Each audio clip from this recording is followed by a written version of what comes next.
Fotoota keenya ammas oduu amma nu ga'e qabna. Jawaar Mahammadii fi obbo Baqqalaa Garbaa humnoonni mootummaa federaalaa qabanii hidhuun mirkanaa'ee jira. Yeroo hidhuu fi carraaqan kanatti poolisiin Oromiyaa Jawaar dabarsineen kenninu jechuun humnoota mootummaa federaalaa jidduutti wal dhibdeen uumamee jira.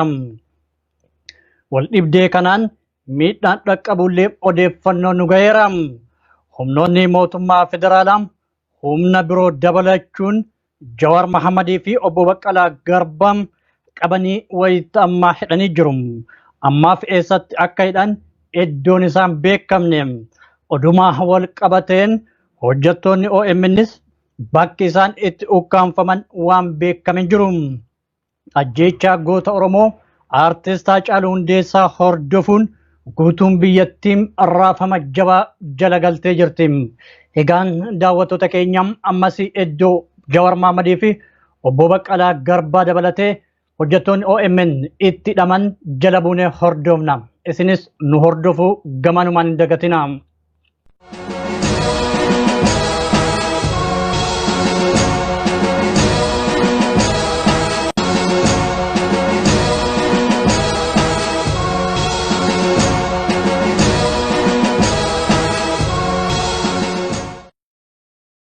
Daawwattoota keenya ammas oduu amma nu ga'e qabna.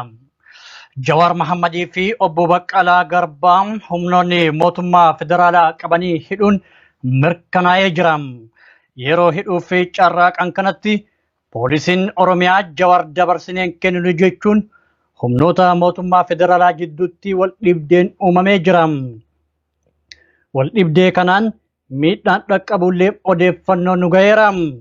Humnoonni mootummaa federaalaa humna biroo dabalachuun Jawaar Mahammadii fi obbo Baqqalaa Garbaa qabanii wayita ammaa hidhanii jiru.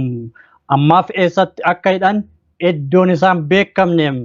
Odumaa wal qabateen hojjettoonni OMNs bakki isaan itti ukkaanfaman waan beekame jiru. Ajjeechaa goota Oromoo Artist Haacaaluu Hundeessaa hordofuun guutuun biyyattiin raafama jabaa jala galtee jirti. Egaan daawwattoota keenya ammas iddoo Jawaar Mahammadii fi obbo Baqqalaa Garbaa dabalatee hojjettoonni OMN itti hidhaman jala buunee hordofna. Isinis nu hordofuu gamanumaan hin dagatina.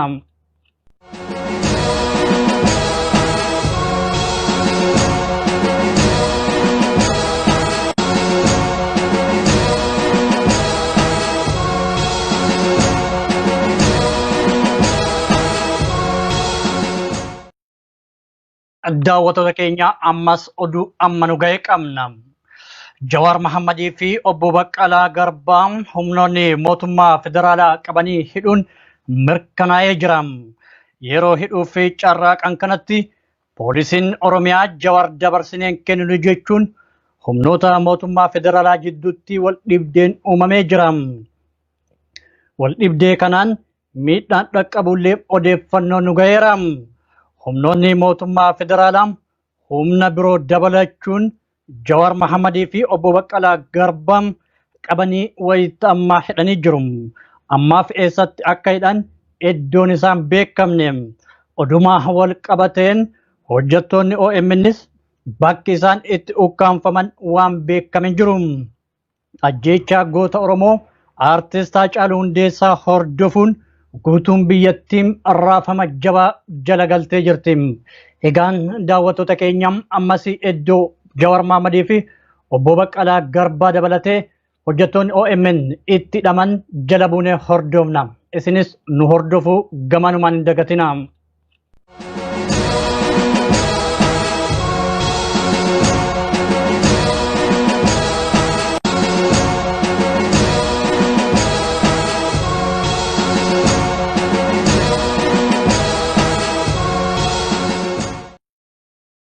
Daawwattoota keenya ammas oduu amma nu ga'e qabna. Jawaar Mahammadii fi obbo Baqqalaa Garbaa humnoonni mootummaa federaalaa qabanii hidhuun mirkanaa'ee jira. Yeroo hidhuu fi carraaqan kanatti poolisiin Oromiyaa Jawaar dabarsineen kenninu jechuun humnoota mootummaa federaalaa jidduutti wal dhibdeen uumamee jira. Wal dhibdee kanaan miidhaan dhaqqabullee odeeffannoo nu gaheera. Humnoonni mootummaa federaalaa humna biroo dabalachuun Jawaar Mahammadii fi obbo Baqqalaa Garbaa qabanii wayita ammaa hidhanii jiru. Ammaaf eessatti akka hidhan iddoon isaan beekamne. Odumaa wal qabateen hojjettoonni OMNs bakki isaan itti ukkaanfaman waan beekamin jiru. Ajjeechaa goota Oromoo Artist Haacaaluu Hundeessaa hordofuun guutuun biyyattiin raafama jabaa jala galtee jirti. Egaan daawwattoota keenya ammas iddoo Jawaar Mahammadii fi obbo Baqqalaa Garbaa dabalatee hojjettoonni OMN itti hidhaman jala buunee hordofna. Isinis nu hordofuu gamanumaan hin dagatina.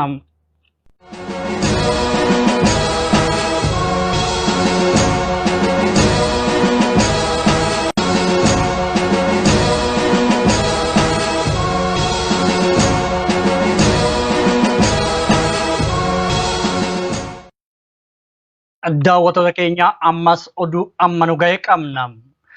Jawaar Mahammadii fi obbo Baqqalaa Garbaa humnoonni mootummaa federaalaa qabanii hidhuun mirkanaa'ee jira. Yeroo hidhuu fi carraaqan kanatti poolisiin Oromiyaa Jawaar dabarsineen kenninu jechuun humnoota mootummaa federaalaa jidduutti wal dhibdeen uumamee jira. Wal dhibdee kanaan miidhaan dhaqqabullee odeeffannoo nu ga'eera. Humnoonni mootummaa federaalaa humna biroo dabalachuun Jawaar Mahammadii fi obbo Baqqalaa Garbaa qabanii wayita ammaa hidhanii jiru. Ammaaf eessatti akka hidhan iddoon isaan beekamne. Odumaa wal qabateen hojjettoonni OMNs bakki isaan itti ukkaanfaman waan beekamin jiru. Ajjeechaa goota Oromoo Artist Haacaaluu Hundeessaa hordofuun guutuun biyyattiin raafama jabaa jala galtee jirti. Egaan daawwattoota keenya ammas iddoo Jawaar Mahammadii fi obbo Baqqalaa Garbaa dabalatee hojjettoonni OMN itti hidhaman jala buunee hordofna. Isinis nu hordofuu gamanumaan hin dagatina.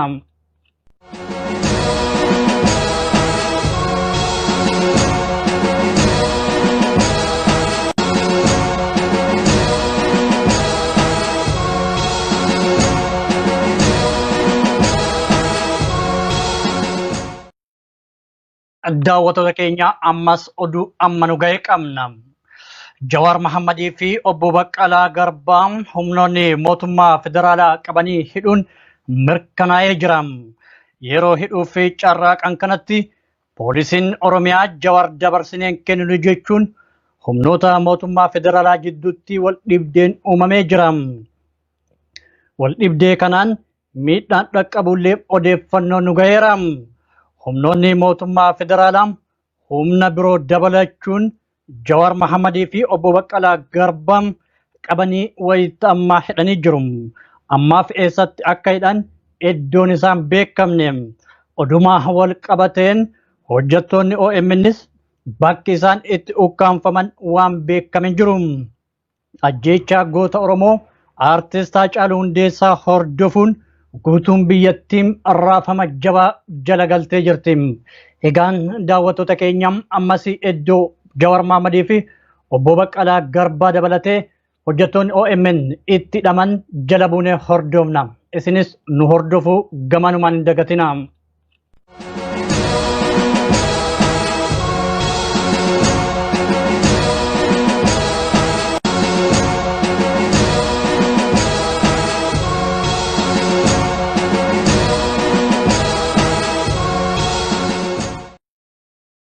Daawwattoota keenya ammas oduu amma nu ga'e qabna.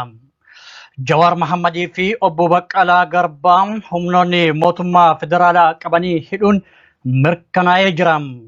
Yeroo hidhuu fi carraaqan kanatti poolisiin Oromiyaa Jawaar dabarsineen kenninu jechuun humnoota mootummaa federaalaa jidduutti wal dhibdeen uumamee jira. Wal dhibdee kanaan miidhaan dhaqqabullee odeeffannoo nu ga'eera. Humnoonni mootummaa federaalaa humna biroo dabalachuun Jawaar Mahammadii fi obbo Baqqalaa Garbaa qabanii wayita ammaa hidhanii jiru. Ammaaf eessatti akka hidhan iddoon isaan beekamne. Odumaa wal qabateen hojjettoonni OMNs bakki isaan itti ukkaanfaman waan beekamin jiru. Ajjeechaa goota Oromoo Artist Haacaaluu Hundeessaa hordofuun guutuun biyyattiin raafama jabaa jala galtee jirti. Egaan daawwattoota keenya ammas iddoo Jawaar Mohammadii fi obbo Baqqalaa Garbaa dabalatee hojjettoonni OMN itti hidhaman jala buunee hordofna. Isinis nu hordofuu gamanumaan hin dagatina.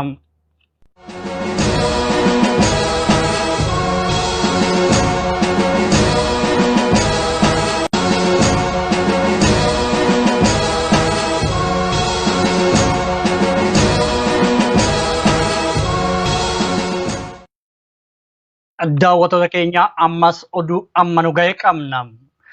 Jawaar Mohammadii fi obbo Baqqalaa Garbaa humnoonni mootummaa federaalaa qabanii hidhuun mirkanaa'ee jira. Yeroo hidhuu fi carraaqan kanatti poolisiin Oromiyaa Jawaar dabarsineen kenninu jechuun humnoota mootummaa federaalaa jidduutti wal dhibdeen uumamee jira. Wal dhibdee kanaan miidhaan dhaqqabullee odeeffannoo nu ga'eera. Humnoonni mootummaa federaalaa humna biroo dabalachuun Jawaar Mohammadii fi obbo Baqqalaa Garbaa qabanii wayita ammaa hidhanii jiru. Ammaaf eessatti akka hidhan iddoon isaan beekamne. Odumaa wal qabateen hojjettoonni OMNs bakki isaan itti ukkaanfaman waan beekame jiru. Ajjeechaa goota Oromoo Artist Haacaaluu Hundeessaa hordofuun guutuun biyyattiin raafama jabaa jala galtee jirti.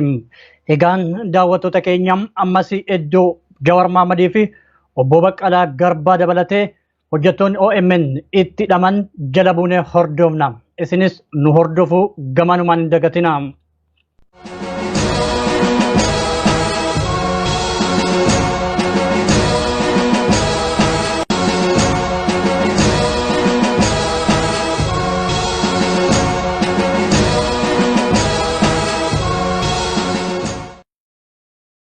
Daawwattoota keenya ammas oduu amma nu ga'e qabna. Jawaar Mohammadii fi obbo Baqqalaa Garbaa humnoonni mootummaa federaalaa qabanii hidhuun mirkanaa'ee jira. Yeroo hidhuu fi carraaqan kanatti poolisiin Oromiyaa Jawaar dabarsineen kenninu jechuun humnoota mootummaa federaalaa jidduutti wal dhibdeen uumamee jira. Wal dhibdee kanaan miidhaan dhaqqabullee odeeffannoo nu ga'eera. Humnoonni mootummaa federaalaa humna biroo dabalachuun Jawaar Mohammadii fi obbo Baqqalaa Garbaa qabanii wayita ammaa hidhanii jiru. Ammaaf eessatti akka hidhan iddoon isaan beekamne. Odumaa wal qabateen hojjettoonni OMNs bakki isaan itti ukkaanfaman waan beekame jiru. Ajjeechaa goota Oromoo Artist Haacaaluu Hundeessaa hordofuun guutuun biyyattiin raafama jabaa jala galtee jirti. Egaan daawwattoota keenya ammas iddoo Jawaar Mohammadii fi obbo Baqqalaa Garbaa dabalatee hojjettoonni OMN itti hidhaman jala buunee hordofna. Isinis nu hordofuu gamanumaan hin dagatina.